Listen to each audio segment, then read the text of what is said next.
और मेरे को तो डर लग रहा है कि जो कुछ मुझे आता है कहीं वो भी भूल न जाऊं। सब लोग आपको गुरु घंटाल मानते हैं। सर मैं आपसे सीख कर आपसे भी आगे निकलना चाहता हूँ। सर मैं CEO बनना चाहता हूँ। उसके लिए ना मुझ पे और ना किसी और पर डिपेंड रहो, खुद पर भरोसा रखो। तरक्की का क्या फॉर्मूला है? स्मार्ट वर्क करना सीखो। हमेशा क्लाइंट के सामने साहब ले लो की रट लगाना हार्ड वर्क है। क्लाइंट को प्रोडक्ट के बारे में समझाना और ये बताना कि इससे आपका फायदा होगा स्मार्ट वर्क है। मार्केटिंग में सेल से ज्यादा कंज्यूमर की साइकोलॉजी को समझना इंपॉर्टेंट है। सर मैं आधी बात समझ रहा हूँ पर आधी बात समझ के बाहर है। मैं समझाता हूँ। चारों तरफ नजर दौड़ाओ। क्या दिखाई दे रहा तुम्हें? क्या बात कर रहे सर? बच्चे को भी पूछेंगे तो वो भी बता देगा कि ये सुपरमार्केट है। सुपरमार्केट ही सुपर मार्केटिंग है। मैं तुम्हें अभी समझाता हूँ। जब भी आप सुपरमार्केट में एंटर करते हो तो आपकी नजर अट्रैक्टिव चीज पर पड़ती है, जैसे कि वो स्पॉट बहुत ही अट्रैक्टिव है, वहां हमारे सारे प्रोडक्ट्स रखे हैं। इसके बाद आती है स्मेल यानी खुशबू की बारी। वहां देखो सारे खुशबू वाले प्रोडक्ट्स रखे हुए हैं, जिससे कस्टमर्स का दिमाग फ्रेश होता है और उसे खरीदने का मन करता है। एंटर करते ही कस्टमर को बास्केट क्यों देते हैं पता है? ताकि हाथ में न पकड़े, बास्केट में रखे। अगर कोई सिर्फ एक चीज खरीदने के इरादे से आया हो तो खाली बास्केट से उसे शर्म आएगी और वो और चीजें खरीदेगा। अच्छा तुम्हें पता है नीचे की तरफ बिस्किट्स, चॉकलेट्स, मफिन्स, ये सारी चीजें क्यों रखी जाती हैं? ताकि बच्चों के हाथ आसानी से पहुंच जाएं। ये लो बेटा। जरूरत की चीजें जैसे आटा, चावल, दाल, गेहूं, वो सब अंदर की तरफ रखा होता है, लेकिन कस्टमर के यहाँ से वहां तक पहुंचने के पहले उसका मन ललचाएगा और वो गैर जरूरी चीजों को भी खरीद लेगा। एक और गौर करने वाली बात, तुम्हें विंडो दिखाई दे रहा है? नहीं सर। तुम्हें घड़ी नजर आ रही है? नहीं ना? ताकि कस्टमर को कीमती वक्त गुजरने का एहसास ही ना हो। इतना ही नहीं, हर सुपरमार्केट में एंट्री एक तरफ से होगी तो एग्जिट दूसरी तरफ से, ताकि जाते जाते कस्टमर फालतू चीजों को भी खरीद ले। एक और बात है, कुछ ललचाने वाली चीजें काउंटर के पास भी रखी होंगी ताकि बच्चे जिद करें और उनके माँ बाप खरीदने के लिए मजबूर हो जाएं। वहां देखो एक टीवी भी लगा है, उस पर हमारे कॉम्पिटिटर न्यू फेडोरा के एड्स चल रहे हैं। ध्यान से देखो, इसमें प्रोडक्ट्स के नाम नहीं आ रहे हैं। ये सब कस्टमर को उकसाने के लिए। हमारे ब्रांड मैनेजर भी इस गुत्थी को नहीं सुलझा पाए। मार्केटिंग एक पजल है। मार्केटिंग शतरंज की चाल की तरह। अभी तो सिर्फ 10% बताया। Marketing is everywhere. हमारे जीवन में भी, जन्म से लेकर मरने तक एक एक बात में, यहाँ तक कि बच्चे का खाना, जूते, कपड़े, स्कूल से लेकर उसकी शादी तक, हर कदम पे मार्केटिंग की जरूरत होती है। So nothing is impossible in marketing. तो अब से तुम हर कदम पे मार्केटिंग करो। सर मैं मार्केटिंग की दुनिया को हिला के रख दूंगा। मेरे को आदि ने समझाया कि काम को बोझा समझ के नहीं, हलवा समझ के करने का। वो ट्रक खाली करने का ज्यादा पैसे मांग रहा है। मैंने बोला कम कर तो जा रहा है। मैं फ्री में कर देता हूँ ना सर। इसने अपनी कंपनी के प्रोडक्ट्स को आगे रख दिया और दूसरी कंपनियों के प्रोडक्ट को छुपा दिया। अगर उसके बताए रास्ते पर आंख बंद करके मेहनत करता रहा ना तो बहुत ऊपर जाऊंगा, और तुम लोग भी जा सकते हो। जिंदगी पलटी खा जाएगी। आओ इधर आओ बच्चे लोग। नेक्स्ट टाइम मिलोगे तो ऑर्डर दे दूंगा। सर पिछली बार भी यही बोला था। मेरा विश्वास करो, अगली बार मिलोगे तो पक्का दे दूंगा।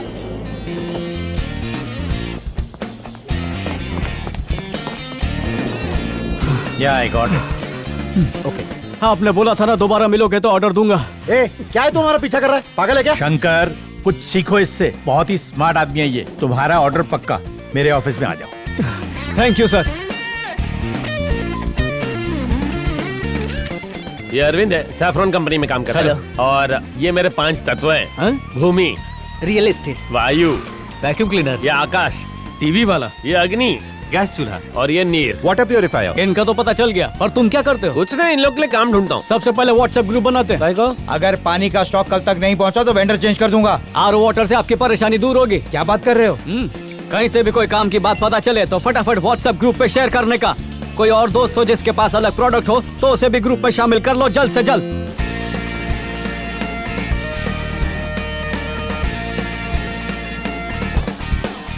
हाय हाय, अरे अरविंद की माँ, तूने एक बेटा क्यों पैदा किया रे? आई अच्छा करती ना। तेरे से बोल रही है लगता है।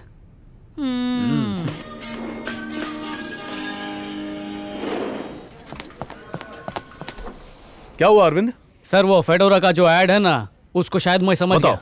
क्या समझे? देखो सर, ये सूरज को गाय के जैसे सींग है और ये ब्लू कलर के गाय के थन है। इन दोनों को जोड़ेंगे तो ऐसा लगता है कि कोई दूध का प्रोडक्ट होएगा। और ये सूरज का क्या मतलब है, ये मेरे को नहीं समझा। मैं तुम्हें समझाता हूँ। सूरज की किरणों में विटामिन डी होता है, तो उनका ये कहना है कि उनके मिल्क में ज्यादा रिच विटामिन होते हैं। आपने तो पहले ही बाजी मार ली। इतने अच्छे से तो ऐड बनाने वाला भी नहीं समझा पाता। पूरा महीना कितना खर्चा हुआ उसका हिसाब लिखिए, मैं देख ले। ए आई, कुछ भी मत बोल। मैं क्या तेरे से पैसे का हिसाब मांगूंगा? तूने कभी अपनी दी हुई कुर्बानियों का हिसाब रखा है क्या? मैं औलाद है, जल्लाद नहीं जो पैसों के लिए माँ पे शक करेगा। लेकिन हिसाब में वो 3000 हे रुपए। आई, 3000 बचे हो या 30,000, सब तेरे ही चे। आयश कर। अरे घोल की, बचा नहीं है तेरे को 3000 मुझको और देने के। 3000 का शॉर्टेज हो रहा। पैसा खत्म।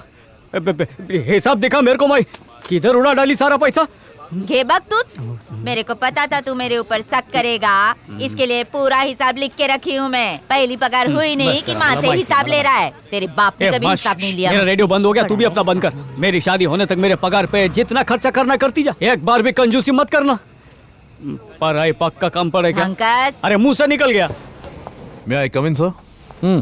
सर, उस ऐड के बारे में मैंने पता लगा लिया है। अगर आप कहें तो मैं एमडी से जाके मिल लूं। मजाक कर रहे हो क्या? कंपनी के एमडी को मिलने में मैंने 10 जोड़ी चप्पल घस डाली और तुमको ऐसे ही मिलना है? ये सब छोड़ो, वो एड तैयार हुआ कि नहीं बताओ मुझे। सर, विटामिन डी का सोर्स उनके प्रोडक्ट में होगा। सर, अस्पन लोग इसे खरीदेंगे ना? Yes sir. बहुत सारू, इसको रख के जाओ। इसका टेस्टिंग करके देखना पड़ेगा ना, फिर एमडी साहब को बताना पड़ेगा। फॉर्मूला सिंपल है सर, कैल्सी कॉलीफ्लावर। रिसर्च कर चुका हूं। कैल्सी कॉलीफ्लावर। हाँ। सर, यही सही टाइम है। अगर आपने उन्हें जाके बता दिया तो बोर्ड ऑफ डायरेक्टर्स में आपको जगह मिल जाएगी। तेरे को मेरे अंदर बोर्ड ऑफ डायरेक्टर वाले कीटाणु दिखाई देते हैं क्या? सर, मेरा सपना है कि आप बोर्ड ऑफ डायरेक्टर्स बने। माता जी की कृपा से। एमडी साहब के साथ मेरी खाखरा मीटिंग है। तुमने काम बहुत सरस किया है। सर, फॉर्मूला भूलना मत। कैल्सी कॉलीफ्लावर भेजा में આવી ગયો। Sir, good morning sir. मैं आई कम इन सर? कम इन नारायण, टेल मी। सर, मैंने फेडोरा के नए एड का फॉर्मूला पता कर लिया है सर। रियली? बैठो बैठो। बात एम छे कि ये मिल्क प्रोडक्ट है सर। ये लो, कोई कंफ्यूजन बाकी नहीं रहे उसके लिए फॉर्मूला इंग्रेडिएंट के साथ लिखा है। Good good. और वो है कैल्सी कॉलीफ्लावर। साचू कहूं साहब, ये इंग्रेडिएंट के बिना मिल्क प्रोडक्ट बनेगा ही नहीं। ये तो मैं मानता हूँ, ये एक मिल्क प्रोडक्ट है। अब प्लीज उसे बुलाओ जिसने तुम्हें ये बताया। गो कॉल हिम। गो। समझियो नहीं? जाओ बुलाओ। सर, आज है ब्रांड मैनेजर। चलो डिटेल्स बताओ। सर, स्टडी के मुताबिक वो विटामिन एनरिच्ड मिल्क लॉन्च करने जा रहे हैं, उसी का कैंपेन है सर। न्यू फेडोरा इस आइडिया को मार्केट में ला रहा है। उनका मेन इंग्रेडिएंट है कॉली कैल्सीफेरॉल। फिर से बोलो। कॉली कैल्सीफेरॉल। बाणा, तूने तो मुझे कैल्सी कॉलीफ्लावर बोला था ने? कॉलीफ्लावर? नहीं सर, ऐसा नहीं कहा था। हमारा कान बहुत तेज है। आपने ठीक से सुना नहीं होगा सर, ऐसा कोई इंग्रेडिएंट है ही नहीं। फॉर्मूला डिकोड करना तो दूर की बात है नारायण, इंग्रेडिएंट का नाम तक रिपीट नहीं कर सकते। कर सकता हूँ प्लीज जाओ, बाद में आना। कैल्सी कॉली। ए भाई, एनाથી संभाळीने રહેજે, एक दिन तेरे को भी प्रोडक्ट के साथ बेच देगा। अपने बारे में कुछ बताओ। What's your ambition? Your chess sir. क्या? आपकी पोजीशन, इसमें गलत क्या है? आपने भी कभी इसकी ख्वाहिश की होगी, उसी तरह मेरी भी एक ख्वाहिश है सर। मैं सैफरन कंपनी को नंबर 1 पे देखना चाहता हूँ और उसके लिए जो बन पड़े मैं वो करूंगा सर। कल टीवी में हम लोग अपना एड रिलीज करेंगे और हेडिंग होगी one and only vitamin D from saffron. फिर देखते हैं इसका क्या रिएक्शन होता है। I am impressed. ये एड कल ही आ जाना चाहिए। Sure sir. Nice tie.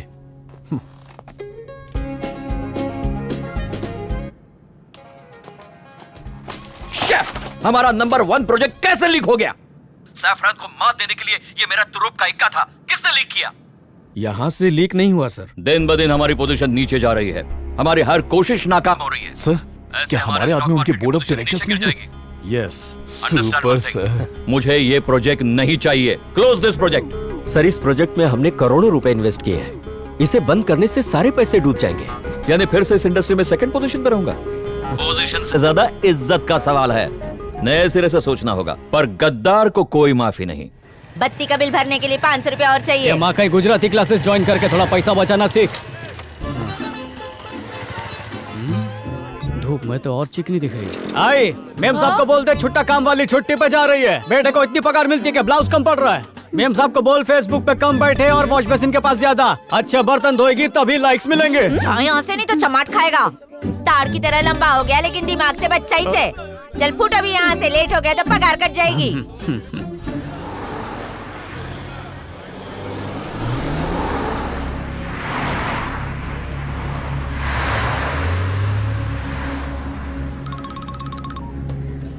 हाँ बोल अरविंद। ये काशी भाऊ की मंडली किधर को जा रही है? अरे भाऊ का आज हैप्पी बर्थडे है, सेलिब्रेट करने को करजत के फार्म हाउस पे जा रहा है। पूरी रात मस्ती धमाल। गैंग के सब लोग जा रहे हैं? मेरे को छोड़ के सब।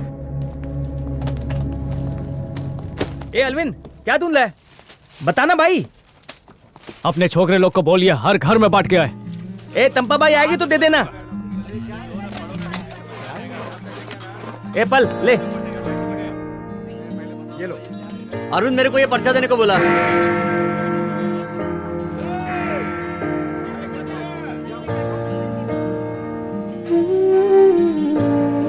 बहुत टाइम से इसी दिन का इंतजार था।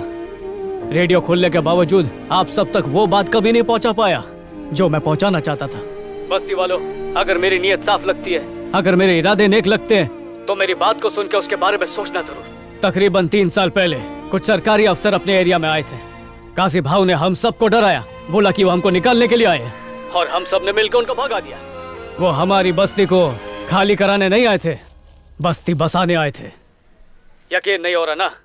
आपके हाथ में जो कागज है वो आपके घर के कागज है। अगर उस दिन उन्हें नहीं भगाते तो आज राशन कार्ड, सड़क, पानी, बिजली, हर चीज की सुविधा हो जाती। घर के मालिक बन जाते तो बैंक से उसके बदले में लोन लेते, फिर बेटे की पढ़ाई, बेटी की शादी, घर की मरम्मत, धंधा सब कुछ कर सकते थे। अगर ऐसा होता तो हम मजबूर नहीं होते। फिर काशी अगर फायदा उठाता तो किसका उठाता, किसके नाम पे राड़े करता वो? इसीलिए उसने उन्हें भगाने की चाल चली। सबको गुमान में रखा कि हम उसके रहमो करम के बिना जी नहीं सकते, पर मेरे को उसके टुकड़ों पर नहीं पलने का है। और तुम लोग भी उसकी भीख पर ठोकर मारो। भेड़िए को अगर तुम लोग अपना रखवाला मानते रहोगे, अगर सच जान के भी किसी को काशी से मेरी शिकायत करके उसके गंदे तलवे चाटने हैं तो चाटो, मला हरकत नहीं। पर मेरे को इस जगह को सुधारने का है, पूरी बस्ती को प्योरीफाई करने का है। बस्ती का एक भी बच्चा गलत राह पर नहीं चलना चाहिए, और जितने चल चुके उनको रिवाइंड करके सही रास्ते पर लाएगा मैं। सोचो, बस्ती के बच्चे पढ़ेंगे, लिखेंगे, अच्छी नौकरियां करेंगे, बस्ती का नाम रोशन करेंगे। अगर ना उम्मीदी के दलदल से निकलकर तुम लोग को मांगता है कि उम्मीद की करवट लो, तो आज रात आधे रात को अपना घर का बत्ती खुला रखने का। हालात के आगे खुद को बहुत दबा लिया रे। अब हालात को आस का चूल्हा पहना के खुद अपनी किस्मत बदलने का वक्त आ गया है। मैंने तो कफन बांध लिया है, तुम भी बांध लो।